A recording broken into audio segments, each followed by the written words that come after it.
বিসমিল্লাহির রহমানির রহিম। হে সমস্ত জগতবাসী, আপনাদের সামনে একটি আলোচনা নিয়ে হাজির হলাম। সেই আলোচনাটির মাধ্যমে বুঝে নেব যে মানুষের কোমরের ব্যথা বেদনা এবং অবশ হওয়া রোগের তদবির।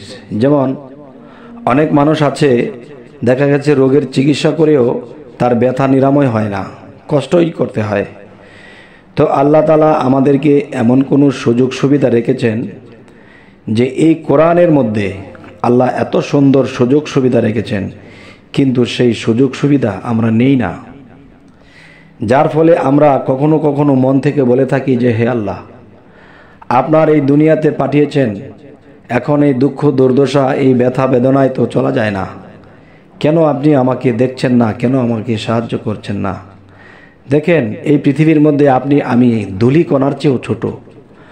আল্লাহর বান্দার তো অভাব নেই, তবে কেউ যদি আল্লাহকে ওরকমভাবে ডাকে এবং ওই কৌশলময় হয় যে আল্লাহ কোন নামে কোরআনের কোন আয়াতে আমাদের এই নিরাময় করে থাকে, সেটা যদি আমরা করতে পারি, ইনশাল্লাহ আমরা অবশ্যই ফল লাভ করতে পারবো, ভালো ফল আশা করব, ব্যথা বেদনা দূর হবে। তাই আজকে একটি আলোচনা আপনাদের নিয়ে আসলাম যে কোমর বেদনা এবং অবশ হওয়া রোগের তদবিরগুলো কি এবং কিভাবে করতে হয়। কোনো লোকের কোমরে বেদনা হলে, কোনো অঙ্গ অবশ বা প্যারালাইসিস হয়ে গেলে, কিংবা গায়ে গোদ বা গর্ত হয়ে গেলে তার তদবির হচ্ছে একটি পবিত্র বর্তনে সূরা ফাতিহা লিখতে হবে। অবশ্যই কথাগুলো খেয়াল করে শুনবেন, আর এই কথাগুলো অবশ্যই তারা শুনবেন যাদের কোমরের ব্যথা বা বিভিন্ন সমস্যা। একটি বর্তনে সূরা ফাতিহা লিখবেন এবং সেই বর্তনটি অবশ্যই পবিত্র হতে হবে। অতঃপর সুগন্ধি তেল দ্বারা ওই লেখা ধৌত করতে হবে। আরেকটু বুঝিয়ে বলছি যে সুগন্ধি তেল বলতে ধরেন রজনীগন্ধা ফুলের ঘ্রাণ হতে পারে বা বেলি ফুলের ঘ্রাণ হতে পারে।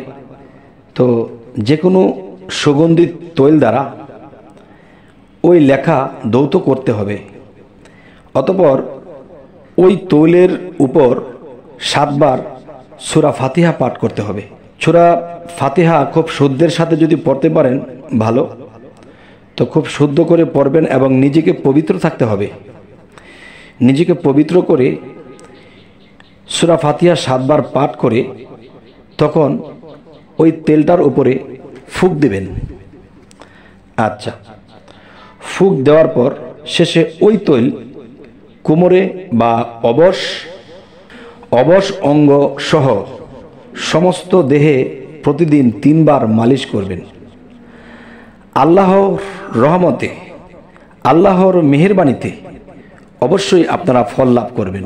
তবে যদি ফল লাভ হয়, আপনারা যদি মনে করেন যে হ্যাঁ এই আমলটি করে এই কাজটি করেছি, সূরা ফাতিহা দ্বারা এভাবে করা হয়েছে, এবং যদি মনে করেন যে হ্যাঁ আপনাদের ব্যথা বেদনা কমেছে, অবশ্যই কোনো গরিব মিসকিনকে মাথায় হাত বুলিয়ে কিছু খাইয়ে দেবেন বা পেট ভরে খাইয়ে দেবেন, বা যদি ঘরে একটা কাপড় বা একটা কিছু বেশি থাকে তাকে পরিয়ে দেবেন, তবেই আল্লাহ খুশি হবে। তবে আমাদের এরকম আলোচনার মাধ্যমে ব্যথা বেদনার বিষয়, রোগ নিরাময় বিষয় যদি জানতে ইচ্ছা থাকে, তো অবশ্যই সাবস্ক্রাইব করে রাখুন। পরবর্তীতে আমাদের এই চ্যানেলটি আপনাদের কাছে পৌঁছে যাবে। সকলেই ভালো থাকবেন। আল্লাহ হাফিজ।